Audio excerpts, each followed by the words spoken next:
Hello दोस्तों, आज फिर आपके सामने डीएम सर एक नए वीडियो के साथ हाजिर हूं। मुझे आपके कमेंट बहुत अच्छे लगते हैं सर, ठीक है, इसलिए आप कमेंट में क्या अच्छा लग रहा है, क्या बुरा लग रहा है 100% लिखें, उनका स्वागत है। तो आज हम लोग पढ़ेंगे सर, पिछले वीडियो में मैं फानाइट नन फानाइट के बारे में पढ़ा चुका था और नन फानाइट को 3 भागों में बांटा जाता है। पहला जरंट, दूसरा पार्टिसिपल और तीसरा इंफिनिटिव।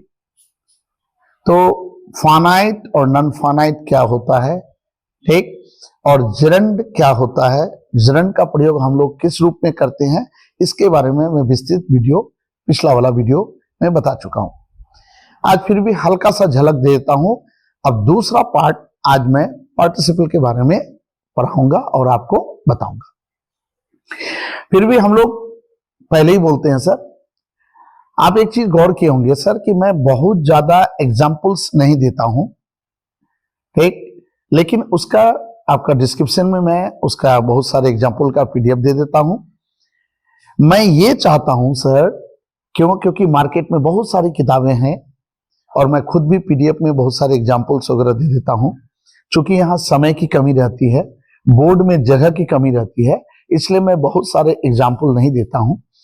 एग्जाम्पल से ज्यादा मैं आपको समझाने की कोशिश करता हूं कि आखिर फानाइट नन फानाइट है क्या, जरंड है क्या, पार्टिसिपल है क्या। क्योंकि अगर आप चीज को सही ढंग से अगर समझ गए ना सर, ठीक, जैसे अलजेब्रा का कोई मैथमेटिक्स है या फिर भिन्न का कोई मैथमेटिक्स है, अगर आप सही तरीके से पहले भिन्न को समझ गए तो भिन्न से रिलेटेड किसी भी प्रकार के मैथमेटिक्स को आप आराम से बना सकते हैं। सेम उसी तरह सबसे पहले आप ये समझिए कि फानाइट नन फानाइट है क्या। कोई बम बारूद तोप नहीं है सर। इसके अंत में क्या लिखा हुआ है देखिए तो, फानाइट नन फानाइट वर्ब। मतलब ये भी वही जो वर्ब का कंसेप्ट हमारे दिमाग में बैठा हुआ है, ठीक है, रोना पीना हंसना यानी एक्शन, पोजीशन, स्टेट, ठीक, उसी वर्ब के बारे में भी ही हम लोग फानाइट और नन फानाइट में पढ़ेंगे। बस किस रूप में? बदलते हुए रूप में। जिस वर्ब का रूप बदल गया टेंस और सब्जेक्ट के अनुसार वो कहलाएगा फानाइट वर्ब, और जिस वर्ब का रूप नहीं बदला, ठीक, नन फानाइट मतलब, फानाइट मतलब सीमित, सीमित मतलब इसका प्रयोग कुछ लिमिट तरीके से ही कर सकते हैं सर आप। नन फानाइट मतलब असीमित, मतलब सीमित नहीं, मतलब इसका प्रयोग आप बेहिसाब कई प्रकार से कई तरीके से कर सकते हैं। नाम में ही सारा चीज छिपा हुआ। और यहां भी हम सर वर्ब के बारे में ही पढ़ेंगे। तो नन फानाइट को सर 3 भागों में बांटा गया है। पहला जरंड, ठीक, जरंड क्या है सर? वही V4 ही है, ठीक, गौर से सुनिएगा और समझने की कोशिश कीजिए जो मैं पिछले वीडियो में समझाया, ठीक है। जरंड कोई तोप नहीं है सर, वही V4 जो दिन रात, जैसे टॉक का टॉकिंग, स्लीप का स्लीपिंग, जो हम लोग दिन रात वर्ब के रूप में प्रयोग करते आ रहे हैं, ठीक। बस जरंड में आप ये समझिए कि टॉक का जब हम लोग टॉकिंग करते हैं तो वर्ब के रूप में तो इसका प्रयोग करते ही हैं, लेकिन ये टॉकिंग कैसे नाउन के रूप में प्रयोग होता है, बस इसी का नाम है जरंड। कैसे वर्ब को हम लोग नाउन के रूप में किस किस जगह किस प्रकार और कैसे प्रयोग कर सकते हैं, और जब वर्ब को हम लोग नाउन के रूप में प्रयोग करते हैं तो उसी का एक नया नाम हो गया जरंड, उसी का एक ग्रामेटिकल नाम है जरंड, ठीक। तो अब इस पर मैं ऑलरेडी सर वीडियो बना चुका हूं, इसलिए मैं इस पर ज्यादा डिस्कशन नहीं करना चाहता, ठीक। अगर आपको इसके बारे में पूरी जानकारी चाहिए तो पिछला वाला वीडियो देखिए। अब आज दूसरा इसका पार्ट है सर पार्टिसिपल। आज पार्टिसिपल के बारे में हम लोग पढ़ेंगे। तो सर नन फानाइट को कितने भागों में बांटा गया है? 3 भागों में बांटा गया है। पहला जरंड, दूसरा पार्टिसिपल और तीसरा इन्फिनेटिव। तो जनन के बारे में मैं ऑलरेडी पढ़ा चुका हूं सर। आज पढ़ाऊंगा मैं पार्टिसिपल के बारे में कि ये पार्टिसिपल भी किसका भाग है सर? नॉन फाइनाइट क्या है सर? वर्ब। इसका मतलब क्या हुआ? पार्टिसिपल भी एक प्रकार का क्या है? वर्ब ही है। यानी पार्टिसिपल में भी हम लोग वर्ब के बारे में ही पढ़ेंगे। ठीक सर? किस वर्ब के बारे में? सवाल आता है सर, हमेशा सवाल जवाब के साथ पढ़िए। ठीक, क्योंकि हम लोग के दिमाग में है वर्ब के 5 form, V1, V2, V3, V4, V5, जिसको शॉर्टकट हम लोग बोलते हैं। अगर इसका ग्रामेटिकल नाम हम लोग विस्तृत चले तो फिर present participle, past participle, present tense, past tense, ऐसे करके बोलेंगे। ठीक, तो मैं ये आपको बताना चाह रहा हूं सर कि जो आपके दिमाग में पहले से बैठा हुआ उसी हिसाब से आप चलिए और चीजों को समझने की कोशिश करें। तो पार्टिसिपल में सर हम लोग फिर उसी वर्ब के बारे में पढ़ेंगे। किस वर्ब के बारे में? 2 वर्ब के बारे में, एक V4 और दूसरा V3 के बारे में। यानी पार्टिसिपल में हम लोग V4 और V3 के बारे में पढ़ेंगे। अब फिर आपके दिमाग में कुछ सवाल आ रहा होगा, एकदम आना ही चाहिए। अगर नहीं आ रहा है सर तो इसका मतलब है कि आपका दिमाग काम नहीं कर रहा है और पढ़ने का ढंग कहीं ना कहीं कुछ रॉन्ग साइड में जा रहा है। सवाल आ रहा है, इसका मतलब है कि आपका दिमाग सही काम कर रहा है। अब सवाल क्या आ रहा है? अब आप बोलेंगे सर V4 मतलब ING, जैसे टॉक का टॉकिंग, गो का गोइंग, स्विम का स्विमिंग। सर ये V4 तो हम लोग वर्ब में पढ़े हैं। यस, 100% पढ़े हैं सर। किस टेंस में पढ़े हैं? तो प्रेजेंट इंपरफेक्ट टेंस में पढ़े हैं या प्रेजेंट कंटिन्यूअस में पढ़े हैं। जैसे I am going, you are sleeping, I am running. पढ़े कि नहीं? यस, 100% पढ़े हैं। ठीक है सर। अब यही वर्ब सर जब नाउन के रूप में आपने प्रयोग किया इसी V4 को, तो वो कहलाया जरन। यानी जरन में भी आप किस वर्ब के बारे में पढ़े सर? V4 के बारे में ही पढ़े। और ये V4 जब किस रूप में काम किया? नाउन के रूप में काम किया सर। तो इसी जब V4 यानी ING नाउन के रूप में काम किया तो उसी का ग्रामेटिकल नेम क्या हो गया सर? जिरन। और जब सर यही V4 वर्ब के रूप में और V3 वर्ब के रूप में, तो हम लोग जानते हैं प्रयोग कर रहे हैं, प्रयोग करते आ रहे हैं। ठीक, जैसे I am going, I am running, I am sleeping. ठीक, V3 का प्रयोग प्रेजेंट परफेक्ट, पास्ट परफेक्ट में, परफेक्ट टेंस में करते हैं। I have gone, I have done, I have broken, करते कि नहीं V3 का? ठीक, तो परफेक्ट टेंस में इसका प्रयोग करते हैं। यस सर, एकदम सही पकड़े। ठीक, उसी दोनों वर्ब को हम लोग पार्टिसिपल में पढ़ेंगे। तो अब आपके मन में सवाल आ रहा होगा कि सर V4 और V3 तो एज ए वर्ब हम लोग पढ़ चुके हैं। यस, पढ़ चुके हैं। तो क्या इसी क्वालिटी को जानने समझने के लिए हम लोग फिर से पार्टिसिपल पढ़ रहे हैं? नहीं सर। यानी वर्ब जो आप अब तक पढ़े V3 और V4 एज ए वर्ब, ठीक, उसका ग्रामेटिकल नेम पार्टिसिपल होता है सर, पहली बात। और दूसरा इसका सबसे अहम क्वालिटी है कि वर्ब तो हम लोग पढ़ चुके हैं सर। वर्ब को जानने समझने के लिए हम लोग को पार्टिसिपल में ज्यादा दिमाग लगाने की जरूरत नहीं है। तो क्या खासियत है सर? खासियत है इसकी सर कि V4 अब तक हम लोग वर्ब के रूप में पढ़े हैं, फिर V4 हम लोग किस रूप में पढ़े? नाउन के रूप में पढ़े। अब हम लोग पढ़ेंगे कि V4 और V3 वर्ब के रूप में तो काम करता ही है सर, साथ ही साथ यानी अब ये पार्टिसिपल V3 V4 जो है सर, अब ये 2 रूप है इसका।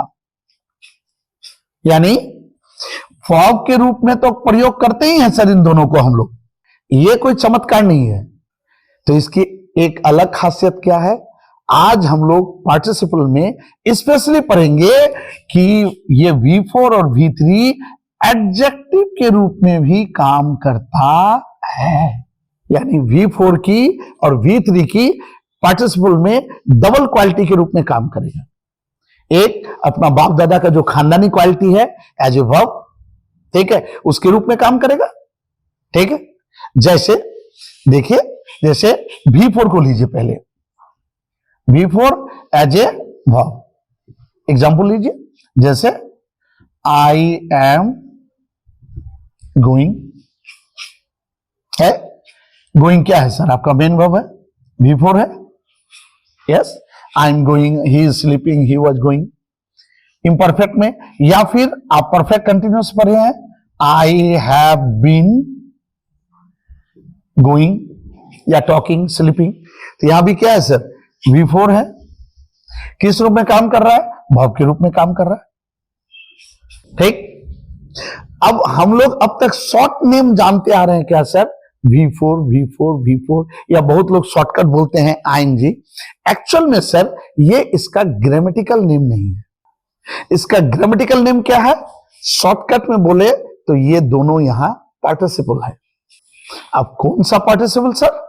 कौन सा पार्टिसिपल? तो सर पार्टिसिपल जो है वो आपका, ठीक, 3 तरह का होता है। पार्टिसिपल कितने तरह के? 3 तरह का होता है सर।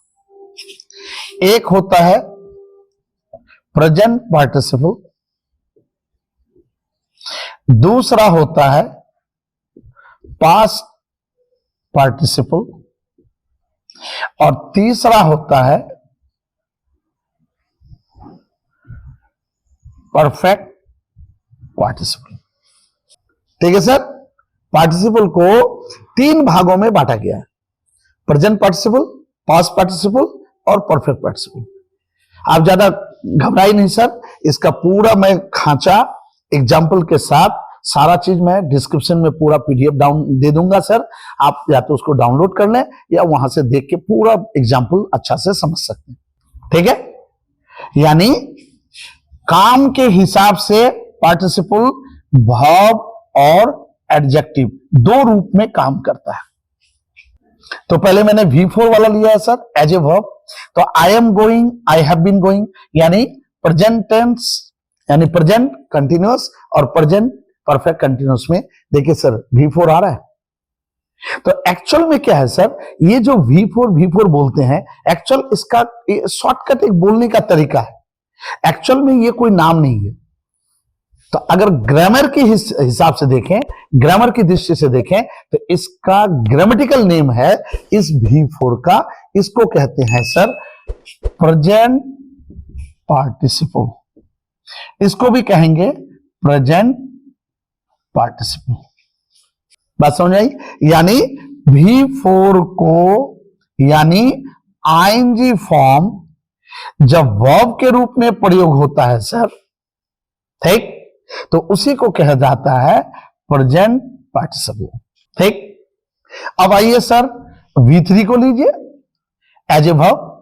ठीक है, as a V3 as a verb लीजिए, जैसे आई हैव गॉन या आई हैव ब्रोकन। ठीक, यानी परफेक्ट टेंस में सर ये जो आप गॉन V3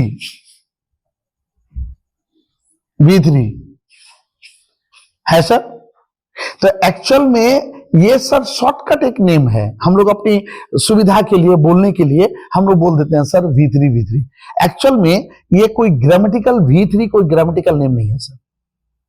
ये जो V3 प्रयोग हो रहा है वर्ब के रूप में, ठीक, तो इसी का ग्रामेटिकल नेम है सर क्या? Past participle. यानी इसका ग्रामेटिकल नेम है sir past participle. Past participle, यानी पास्ट पार्टिसिपल कौन है सर? V3 को ही सर पास्ट पार्टिसिपल कहते हैं। अब V3 मतलब हो गया सर ED EN वाला, यानी जो किसके रूप में करता है काम? वर्ब के रूप में। ठीक है सर, जब ये वर्ब के रूप में काम करता है तो इसको कहते हैं सर पास्ट पार्टिसिपल। बात समझ में आएगी सर? परफेक्ट पार्टिसिपल सर इसको कहा जाता है हैविंग प्लस V3 ये सेट है सर, हैविंग प्लस V3 को कहा जाता है परफेक्ट पार्टिसिपल। तो एक एक करके सर मैं ले रहा हूं और एग्जाम्पल के साथ आपको समझाऊंगा, ठीक। तो पहले सर प्रेजेंट पार्टिसिपल और पास्ट पार्टिसिपल यानी V4 और V3 को लेके सर मैं आपको एग्जाम्पल बना रहा हूं और दिखा रहा हूं और समझाने की कोशिश कर रहा हूं। तो सबसे पहले सर पार्टिसिपल मतलब V4 और V3, और V4 और V3 जब दो रूप में काम करे, यानी जब वर्ब के रूप में काम करे, तो V4 का मैंने एग्जांपल दिया वर्ब के, I am going, I have been going, ठीक। तो यहां पर V4 वर्ब के रूप में काम कर रहा है, तो इसी को कहते हैं प्रेजेंट पार्टिसिपल। और जब सर V3 वर्ब के रूप में प्रयोग हो रहा है परफेक्ट टेंस में, तो इसी का इंग्लिश नेम, ग्रामेटिकल नेम है पास्ट पार्टिसिपल। अब आप बोलेंगे सर ठीक है सर, ये तो हम लोग एक जमाने से एक टेंस में बनाते आ रहे हैं, इसमें कौन सी बड़ी खासियत है? यही जाने कि एक अलग नाम है। यस सर, ठीक, यस रियली मैं भी कह रहा हूं सर, इसको जानने समझने के लिए ये पार्टिसिपल पढ़ने की कोई जरूरत नहीं है। ये वर्ब के रूप में हम लोग एक जमाने से, या जब से हम लोग 6, 7, 8 क्लास में जाते हैं, टेंस पढ़ते हैं, तब से हम लोग V3, V4, V3, V4 as a verb पढ़ते आ रहे हैं सर। ये इसकी कोई बड़ी खासियत नहीं है, और इसको जानने समझने के लिए पार्टिसिपल भी पढ़ने की कोई जरूरत नहीं है। बस इसमें हम लोग एक नया चीज जाने कि इसका ग्रामेटिकल नेम प्रेजेंट पार्टिसिपल और पास्ट पार्टिसिपल, इसमें ज्यादा माथा खपाने की जरूरत नहीं है, ये हम लोग जानते हैं। तो इसका मतलब क्या हुआ सर? अब पार्टिसिपल जो है यानी V4 और V3, दूसरी क्वालिटी क्या है सर? एडजेक्टिव की। यही चीज जानने के लिए और समझने के लिए पार्टिसिपल पढ़ने की जरूरत है, और बच्चों को पढ़ना चाहिए कि V4 अब एडजेक्टिव के रूप में प्रयोग कैसे होता है, V3 एडजेक्टिव के रूप में प्रयोग कैसे होता है। अब अगर चीजों को सर आप रटे तो यकीन मानिए आप जिंदगी में नहीं समझ पाएंगे, ठीक। कुछ गिने चुने एग्जाम्पल ले लिए, हाँ एकदम रटे, लुकिंग गाइड, ड्राइविंग लाइसेंस, अब रटे जा रहे हैं। तो सबसे पहले सर सोचिए ये दोनों किस रूप में काम कर रहा है? एडजेक्टिव के रूप में। तो पहले एडजेक्टिव जानिए कि एडजेक्टिव क्या चीज है। एडजेक्टिव मतलब विशेषण, ठीक, यानी the word which qualifies noun and pronoun, यानी ऐसा शब्द जो नाउन या प्रोनाउन के बारे में कुछ ना कुछ बोलेगा, चाहे अच्छा हो या बुरा, ठीक। तो पहले कुछ एडजेक्टिव के वर्ड ले लेते हैं सर, जो हम लोग दिन रात जानते हैं। जैसे राम लंबा है, राम कैसा है सर? लंबा है। या राम एक लंबा लड़का है, राम क्या है सर? एक लड़का है। कैसा लड़का? नाउन से हमेशा सवाल कीजिए सर, कैसा लड़का? लंबा लड़का। अब लंबा क्या चीज बता रहा है? बॉय के बारे में बता रहा है, तो लंबा क्या हो गया सर? एडजेक्टिव हो गया। नाटा लड़का, लड़का कैसा लड़का रे? नाटा लड़का, ठीक। सर अब देखिए कितना मजेदार चीज पढ़ाई है। अब यहां कह रहा है V4 जब एडजेक्टिव के रूप में काम करने लगे है। अब सर देखिए एक ही चीज कितना सुंदर तरीके से एग्जाम्पल दिया जा सकता है। मान लीजिए आप अब तक एडजेक्टिव पढ़े हैं, तो नाटा, खाटा, लंबा, नाल, मोला, मोटा, ये सारे क्या है? एडजेक्टिव्स हैं, ठीक है। तो अगर बिना वाक्य के अगर शॉर्टकट आप बनाएं, पहले शॉर्टकट बनाइए, तो आपके दिमाग में क्या बैठा हुआ है? लंबा लड़का है ना सर, टॉल बॉय है। चलिए थोड़ा एग्जांपल लेते हैं। तो सर अब ये वर्ब का हो गया सर, अब हम लोग लेते हैं एज ए एडजेक्टिव, किसको सर?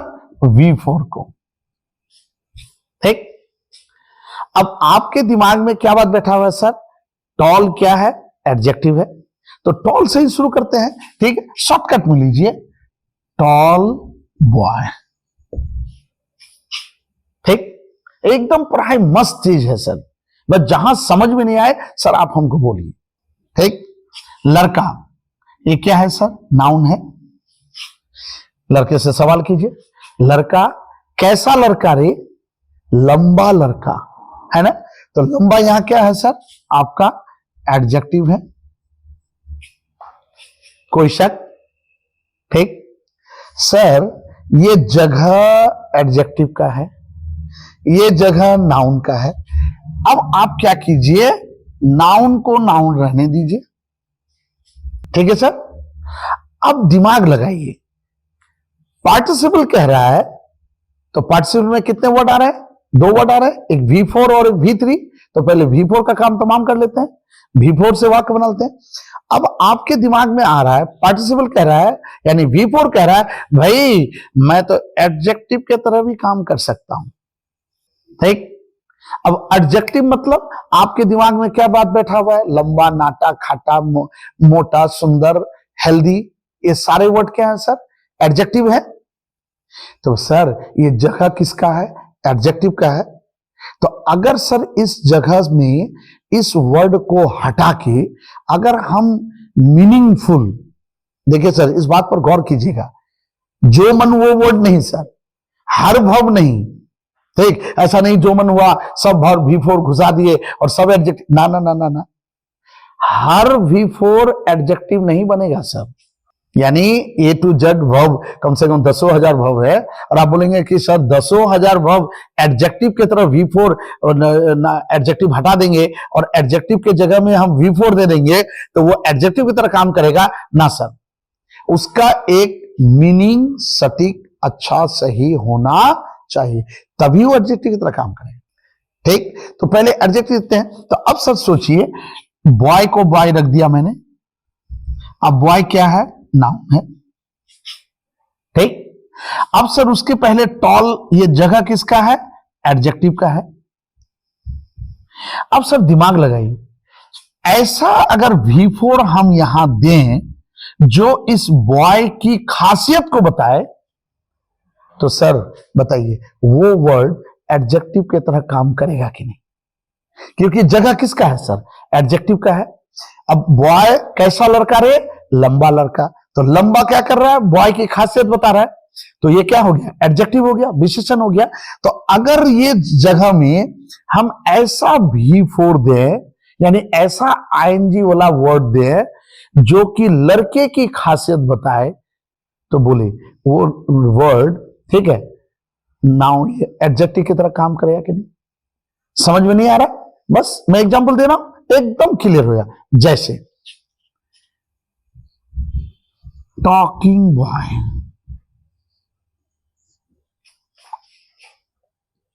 लड़का, कैसा रे लड़का रे? बात करने वाला लड़का। अब बोलिए सर, टॉकिंग जो है कुछ ना कुछ ये नाउन के बारे में कुछ बोल रहा है कि नहीं बोल रहा है? आई शॉ, ठीक। अब इसी को थोड़ा लंबा कर दीजिए, आई शॉ, मैंने देखा। क्या देखा रे? आ टॉकिंग बॉय, आ डांसिंग बॉय, आ रनिंग बॉय। बोले मजेदार है कि नहीं सर? अब देखिए, आई शॉ अ टॉकिंग बॉय, लड़का, कैसा लड़का रे? बात करने वाला। अब देखिए सर, लड़का कैसा लड़का? बात करने वाला। अब ये बात करने वाला सर लड़के की खासियत बता रहा है कि नहीं? तो ये किसके रूप में काम करेगा सर? एडजेक्टिव के रूप में काम करेगा कि नहीं? अब वाक्य इधर कुछ भी बनाइए सर, मीनिंगफुल वाक्य होना चाहिए, ठीक। अब टॉकिंग के जगह सर अगर हम कर दें running, running boy, dancing boy, बोलिए तो। I like a dancing boy, मैं पसंद करता हूं।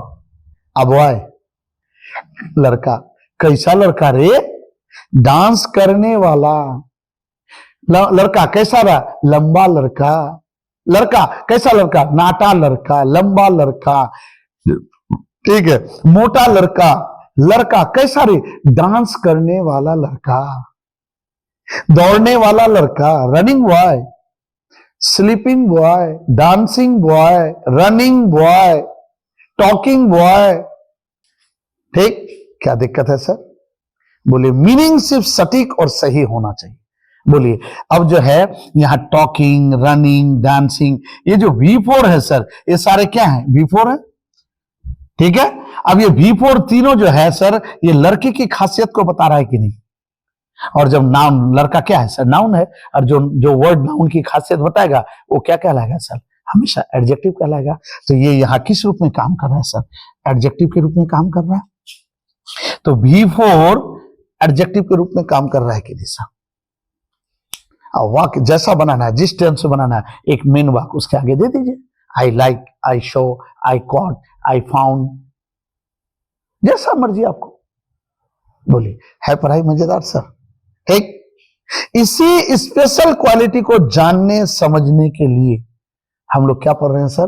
पार्टिसिपल पढ़ रहे हैं। ठीक। तो आई शॉ अ टॉकिंग बॉय, अब यहां टॉकिंग भी V4 है, ठीक है। अब काम कर रहा है किसके तरह? एडजेक्टिव की तरह, ठीक। अब इसी का एक ग्रामेटिकल नेम क्या हो गया सर? पार्टिसिपल। कौन पार्टिसिपल? Present participle. क्योंकि V4 का ग्रामेटिकल नेम क्या है सर? वर्ब और एडजेक्टिव। यहां भी वर्ब और एडजेक्टिव। जब वर्ब V4 आएंगी किसके तरह? वर्ब और एडजेक्टिव के रूप, दोनों रूप में काम करने लगे, तो उसी का ग्रामेटिकल नेम क्या है? Present participle. तो यहां पर I am going, I have been going, verb के रूप में काम कर रहा है सर। Grammatical name participle. कौन पार्टिसिपल? V4 को, प्रेजेंट पार्टिसिपल। वही V4 सर देखिए यहां किस रूप में काम कर रहा है? एडजेक्टिव के रूप में काम कर रहा है V4, ठीक। पार्ट्स ऑफ स्पीच की दृष्टि से एडजेक्टिव के रूप में काम कर रहा है। अब इसी का ग्रामेटिकल नेम क्या हो गया? प्रेजेंट पार्टिसिपल, यानी शॉर्टकट पार्टिसिपल। लंबा चौड़ा में जाएंगे तो प्रेजेंट पार्टिसिपल, ठीक। तो पार्टिसिपल यानी V4 एडजेक्टिव के रूप में भी काम कर सकता है। इसी क्वालिटी को जानने समझने के लिए हमें पार्टिसिपल पढ़ने की जरूरत है, पढ़ती है और पढ़ेगी। बोलिए सर, है मजेदार? V4 का काम वर्ब के रूप में समझा दिए, एडजेक्टिव के रूप में समझा दिए, ठीक।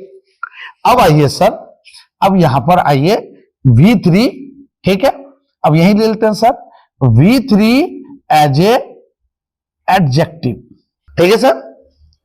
अब V3 को एज ए वर्ब हम लोग पढ़ चुके हैं, I have gone, I have broken, ठीक। एज ए वर्ब ये तो हम लोग वर्षों से पढ़ते आ रहे हैं सर, परफेक्ट टेंस में, ठीक। अब ये अब तक हम लोग पढ़े क्या? V3 verb. इसी का ग्रामेटिकल नेम है सर, V3 को कहते हैं पास्ट पार्टिसिपल। तो वर्ब के बारे में तो पढ़ते हैं, जानते हैं, इसके बारे में ज्यादा दिमाग नहीं खपा करना है। लेकिन V3 एडजेक्टिव के रूप में प्रयोग होता है, अब इसको जानने की जरूरत है सर। फिर सर एडजेक्टिव किसकी खासियत बताएगा?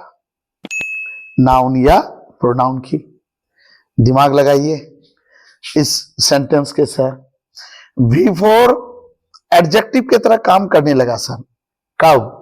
जब इसके बगल में एक नाउन दे दिए और जब ये इसके नाउन के बारे में खूबी बताने लगा, ठीक। अब सर अगर यदि मैं बोलूं, एग्जाम्पल लेता हूं, आई हैव ब्रोकन, ठीक। तो इसका मीनिंग क्या हुआ? मैं तोड़ चुका हूं, ठीक है सर। आई हैव ब्रोकन, मैं तोड़ चुका हूं। यहां ब्रोकन किस रूप में काम कर रहा है सर? वर्ब के V3 के रूप में काम कर रहा है, यानी मेन वर्ब के रूप में काम कर रहा है, ठीक। तो वर्ब के रूप में काम कर रहा है ये तो हम लोग जानते हैं, इसके लिए तो परेशान होने की कोई जरूरत है नहीं सर, ठीक। तो अब हम लोग परेशान किसके लिए होंगे कि V3 एडजेक्टिव के रूप में काम कैसे करता है। तो दिमाग लगाइए सर, अगर इसके बगल में हम कोई एक नाउन रख दें, क्योंकि एडजेक्टिव को कौन चाहिए सर? नाउन या प्रोनाउन चाहिए, क्योंकि वो किसके बारे में खूबी बताएगा? नाउन या प्रोनाउन के बारे में, जैसे मैंने यहां बताया। तो अगर ब्रोकन, सेटिस्फाइड, टायर्ड, ठीक, ये सब V3 है, ठीक, अगर इसके बगल में मीनिंगफुल एक नाउन दे दिया जाए तो बोलिए ये भी एडजेक्टिव की तरह काम करेगा कि नहीं सर? ऑब्वियसली करेगा। जब यहां सर V4 के बगल में नाउन दिए तो ये इसकी खूबी बता रहा है, काम कर रहा है, तो फिर मैं बार बार बोल रहा हूं सर, हर एक V4 एडजेक्टिव की तरह काम नहीं करेगा। उसी तरह हर एक V3 एडजेक्टिव की तरह काम नहीं करेगा सर। इसका लिस्ट मैं डिस्क्रिप्शन में दे दूंगा सर, वहां से आप देख लें, ठीक है, वहां से अच्छी तरह समझ लें, क्योंकि उतना सारा एग्जाम्पल और वर्ड्स लिखना यहां संभव नहीं है सर। बस आप सर, मैं समझाना चाहता हूं, आप ये समझिए सर कि V4 एडजेक्टिव के रूप में काम कैसे करता है। अगर आप V4 को आपने एडजेक्टिव के तरह इस्तेमाल करना सीख गया तो समझिए 100% आप पार्टिसिपल समझ गए, ठीक, चाहे एक एग्जाम्पल दें या सैकड़ों दें। उसी तरह जिस दिन आप V3 को एडजेक्टिव के रूप में काम करना समझ लेंगे कि ये कैसे काम करता है, एडजेक्टिव कब बनता है, बस हो गया, पार्टिसिपल आपके लिए चुटकियों का काम है। कैसे? देखिए, अब यहीं पर मैं ब्रोकन को देखिए एडजेक्टिव बना देता हूं। कैसे? देखिए, अब मैं लिखता हूं आई हैव, आर्टिकल दे दिया। अब आई हैव हो गया सर आपका मेन वर्ब, मेरे पास है, मैं रखता हूं। आई हैव, मैं रखता हूं। क्या रखते हो रे? आ ब्रोकन चेयर। अब बोलिए चेयर क्या है सर? नाउन है कि नहीं? चेयर नाउन है। कुर्सी, कैसा कुर्सी रे? ब्रोकन, टूटा हुआ कुर्सी। देखिए सर, ये V3 है। अब ये ब्रोकन किसके बारे में बोल रहा है? कुर्सी, चेयर के बारे में बता रहा है। आई हैव, मेरे पास है, क्या है रे? एक कुर्सी है, अ चेयर, ठीक। कैसी कुर्सी रे? टूटी हुई कुर्सी। अब देखिए सर, ब्रोकन चेयर की खासियत बता रहा है। अ चेयर क्या है सर? नाउन है। The word which tells the quality of a noun and pronoun is called adjective. तो यहां सर ब्रोकन किस रूप में काम कर रहा है? एडजेक्टिव के रूप में काम कर रहा है कि नहीं? ठीक। अब जब ब्रोकन एडजेक्टिव के रूप में काम कर रहा है, अब इसी का ग्रामेटिकल नेम क्या है सर? पास्ट पार्टिसिपल, या शॉर्टकट बोल सकते हैं पार्टिसिपल, ठीक। I am a tired person. Tired माने होता है थकना, टायर्ड से बना टायर्ड, बोलता ना, उससे बोलता ओह बहुत टायर्ड हो गए, ठीक। अब देखिए सर, मैं हूं, क्या है? पर्सन, पर्सन क्या है? इंसान, नाउन है सर। मैं एक आदमी हूं, आई एम अ पर्सन, आदमी। कैसा आदमी यार? थका हुआ, टायर्ड। बोलिए सर, ये टायर्ड इस नाउन की खूबी बता रहा है कि नहीं सर? और जब कोई वर्ड किसी नाउन की खूबी को बताएगा, that is called adjective. He is a satisfied boy, he is a satisfied, satisfy माने संतुष्ट करना, ठीक। तब देखिए, सेटिस्फाइड से बना satisfied, V3। He is a satisfied person या सेटिस्फाइड बॉय, सेटिस्फाइड गर्ल, जो बोलिए आप सर, ठीक। वह एक लड़का है। कैसा लड़का रे? संतुष्ट लड़का है। देखिए सर, तो सेटिस्फाइड लड़के के बारे में बता रहा है, तो ब्रोकन चेयर के बारे में बता रहा है। कुर्सी, कैसी कुर्सी रे? टूटी हुई कुर्सी। लड़का, कैसा लड़का? ठीक है, अच्छा लड़का। कुर्सी, कैसी कुर्सी? अच्छी कुर्सी, महंगी कुर्सी, चौड़ी कुर्सी, नाटी कुर्सी, सस्ती कुर्सी। उसी तरह कुर्सी, कैसी कुर्सी? टूटी हुई कुर्सी। ये टूटा हुआ सर इस कुर्सी के बारे में कुछ ना कुछ बता रहा है। तो यहां क्या काम कर रहा है? एडजेक्टिव के रूप में काम कर रहा है। और यहां पर किस रूप में काम कर रहा है? एज ए वर्ब काम कर रहा है ना? चमत्कार की चीज सर, कितना मजेदार है पढ़ाई। देखिए, एक्शन बताए तो वर्ब हो गया। इसलिए सर रटने की नहीं, पार्ट्स ऑफ स्पीच को बेहतरीन ढंग से समझ लीजिए और सबकी परिभाषाओं को ठीक से समझ लीजिए। और परिभाषा के अनुसार सर मीनिंग बैठा है ऑटोमेटिकली। तो एडजेक्टिव नाउन प्रोनाउन की खासियत बता रहा है। यहां पर ब्रोकन हो गया एडजेक्टिव। पर्सन, कैसा पर्सन दे, थका हुआ, टायर्ड। ये अब किसके बारे में, पर्सन के बारे में बता रहा है। तो टायर्ड क्या हो गया, एडजेक्टिव हो गया। तो बोले sir verb V4 as a verb के रूप में काम कर रहा है प्रेजेंट कंटिन्यूअस परफेक्ट कंटिन्यूअस में, ठीक। अब यही V4 देखिए टॉकिंग, रनिंग, डांसिंग, ये सब जगह क्या कर रहा है, एडजेक्टिव के रूप में काम कर रहा है, ठीक। इसी को समझने जानने के लिए सर कि ये कब वर्ब के रूप में काम कर रहा है और कैसे एडजेक्टिव के रूप में काम कर रहा है, और जब ये दोनों वर्ब और एडजेक्टिव के रूप में काम करता है तो इसी का ग्रामेटिकल नेम है सर पार्टिसिपल। सेम वही V3 है सर। देखिए आई हैव ब्रोकन, यहां मेन वर्ब V3 के रूप में काम कर रहा है परफेक्ट टेंस में, और उसी को जब सर मैं एडजेक्टिव में ले लिया V3, अब देखिए यहां एडजेक्टिव के रूप में काम कर रहा है। इसी एडजेक्टिव हो या V3 हो, तीनों जगह V3 है। इसी का ग्रामेटिकल नेम क्या है सर, पार्टिसिपल है।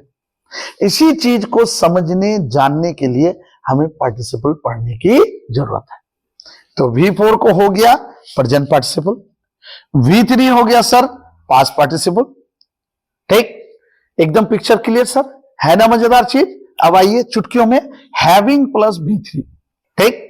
जब एक इंसान सर दो काम करे, ठीक, और एक काम पहले करे उसके बाद दूसरा काम करे, तो ऐसे वाक्यों को बनाने के लिए हैविंग प्लस V3 यानी परफेक्ट पार्टिसिपल का प्रयोग किया जाता है।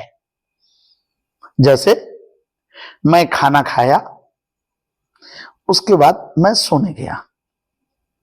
मैं खाना खाया, आई हैड अ फूड, या आई टुक फूड, ठीक है, सिंपल पास एक वाक्य हुआ। मैं खाना खाया, आई टुक फूड, ठीक। मैं सोने गया, उसके बाद आफ्टर दैट मैं सोने गया, I went to the bed या आई वेंट फॉर स्लीपिंग, ठीक। दो सिंपल पास्ट का वाक्य है। आदमी एक ही है सर, आप ही पहले खाना खाए उसके बाद आप सोने गए। आदमी एक ही, काम कितने कर रहे हैं, दो काम कर रहे हैं। अब इसको सर शॉर्टकट अगर हम बनाना चाहें तो ऐसे एक व्यक्ति द्वारा अगर दो काम किया जाए और एक काम पहले हो जाए और उसके बाद दूसरा काम शुरू हो, तो ऐसे वाक्यों को बनाने के लिए हम लोग सर हैविंग प्लस V3 यानी परफेक्ट पार्टिसिपल का प्रयोग कर सकते हैं और करते हैं। जैसे लीजिए, अगर आप चाहें मैं खाना खाया, ठीक, तो आप बोल सकते हैं आई टुक फूड, उसके बाद मैं सोने गया। After that I went to the bed. चाहे तो आप इस तरह दो वाक्य बना सकते हैं सर, लेकिन सुनने में उतना अच्छा नहीं लग रहा है। अब इस तरह देखिए, खाना भी आपने खाया, सोने भी आप ही गए। एक व्यक्ति दो काम कर रहा है, पहले खाना खाया फिर सोने गया। इस वाक्य को चाहें तो आप परफेक्ट पार्टिसिपल लेके बना सकते हैं। जो काम पहले हुआ उसमें हैविंग जो काम है उसका V3 दे दीजिए, ठीक। जैसे हैविंग क्या किए, क्या रखे पहले, आप खाना खाए, पहले खाना खाए तो V3, तो V3 का टेक का taken food, having taken food यानी खाना खाकर। उसके बाद ये आफ्टर दैट को अलग से लिखने की जरूरत नहीं है। बाकी सेंटेंस दीजिए, I went to bed, I went to bed. तो जब भी सर एक इंसान दो काम अगर थोड़ी देर बाद करे, यानी एक काम समाप्त होने के बाद दूसरा काम करे, तो ऐसे सारे वाक्यों को बनाने के लिए परफेक्ट पार्टिसिपल का प्रयोग होता है हैविंग प्लस V3, ठीक। जो काम पहले हुआ उसको हैविंग प्लस वर्ब का V3 फॉर्म में दीजिए, ठीक है। उसके बाद जो काम हुआ उसको आप सिंपल पास्ट में बना दें। बोले सर तीनों चीज समझ में आया। वैसे भी मैं एक बात बोलना चाह रहा हूं सर कि अगर आप चाहते हैं कि एक दो वीडियो देख के या हल्की फुल्की जानकारी लेके या एक ग्रामर का किताब पढ़ के अगर आप विद्वान बनना चाहते हैं और अगर आप चाहते हैं कि मैं एकदम मिस्टर परफेक्ट बन जाऊं और बेहतरीन नॉलेज हो जाए, तो सर ये संभव नहीं है। ठीक है, और मेरे अंदर भी इतना समय नहीं है या बोर्ड नहीं है जो मैं सारा चीज आपको एक एक करके दूंगा, लेकिन मैं भरसक कोशिश कर रहा हूं सर कि आपको सारा चीज मैं दूं। इसलिए मैं वीडियो पर वीडियो बनाता जा रहा हूं और भव पर अभी और कुछ वीडियो बनाऊंगा। तो अगर आपको अच्छी जानकारी चाहिए सर, तो भव 1, भव 2, भव 3, भव 4, भव 5, भव 6, जितने भव हैं और जो जो मैं वीडियो बना रहा हूं सर, उसको एक एक करके आपको इत्मीनान से पूरा पढ़ना होगा। और मैं इसके जो एग्जाम्पल आपको पीडीएफ में दे रहा हूं उसको देखना होगा। और अच्छी जानकारी चाहिए, मार्केट में बहुत सारी किताब है, वहां से भी एग्जाम्पल देखिए। लेकिन मैं यहां मेनली सर आपको समझाने का कोशिश करता हूं कि जिरेंड क्या है, ठीक है, पार्टिसिपल क्या है, परफेक्ट पार्टिसिपल क्या है, फाइनाइट क्या है, एस्टेटिव वर्ब क्या है। तो जितना मुझसे हो सकता है, और कितना चाहिए और किस तरह के चाहिए। और एक मेरे भाई साहब ने कमेंट में लिखा है कि जिरेंड किन किन वर्ब के बाद जिरेंड का प्रयोग होता है, ठीक है, और किन वर्ब के बाद इंफिनिटिव का प्रयोग होता है। तो सर मैंने ऑलरेडी डिस्क्रिप्शन में उन वर्ब के नाम दे दिया हूं जिनके बाद जनरली जिरेंड का प्रयोग किया जाता है। फिर भी मैं आपका स्वागत है सर इस कमेंट के लिए। फिर जब मैं इस इंफिनिटिव पर वाक्य पूरा डिस्क्रिप्शन बना लूंगा, पूरा अच्छा से वीडियो बना लूंगा, तो उस वक्त मैं उसी वक्त अगर मौका मिला, समय रहा, तो उसी वीडियो में मैं क्योंकि सर इंफिनिटिव भी नाउन की तरह काम करता है, ठीक है सर, और जिरेंड भी नाउन की तरह काम करता है। तो किन वर्ब के बाद हमें जिरेंड का प्रयोग करना चाहिए और किन वर्ब के बाद हमें इंफिनिटिव का प्रयोग करना चाहिए, इसमें मैक्सिमम बच्चे और बहुत सारे बच्चे कंफ्यूज रहते हैं। तो उसका मैं जब इंफिनिटिव पढ़ा दूंगा तो उसका एक पूरा लिस्ट में वर्ब का दे दूंगा कि किन के बाद आप जिरेंड का प्रयोग कर सकते हैं और किन वर्ब के बाद आप इंफिनिटिव का प्रयोग कर सकते हैं। इसका पूरा एक लिस्ट में दे दूंगा, पूरा लिस्ट बना दूंगा, उसको डिस्क्रिप्शन में डाल दूंगा, आप डिस्क्रिप्शन से देख लें, उसको उतार लें, ठीक। इसलिए दोस्तों एकदम आप वीडियो को देखें और जहां भी जिस तरह के भी कुछ भी अगर आपको सुधार की जरूरत समझ में आती है तो आप बेखौफ कमेंट में लिखें। क्या चीज मेरी बुरी लग रही है, कहां आपको कमी लग रही है, इस पर भी बेखौफ आप लिखें, मैं उस पर जरूर वीडियो बनाऊंगा। कुछ लोग कह रहे हैं कि सर पार्ट्स ऑफ स्पीच पर बनाइए, मैं सब पर बनाऊंगा सर, थोड़ा सा वक्त दीजिए, एक एक करके मैं सारी चीजों पर बनाऊंगा और इसी तरह विस्तृत बनाऊंगा। बस थोड़ा सा वक्त दीजिए, थोड़ा सा इंतजार कीजिए, बस इसी तरह लाइक और शेयर कीजिए और नए नए दोस्तों को दिखाइए। बस मुझे सपोर्ट करते चलिए सर, ठीक है। एकदम आपके लिए मैं अच्छे अच्छे वीडियो बनाता रहूंगा। आज तक के लिए इतना ही काफी। शुभ रात्रि, शब खैर।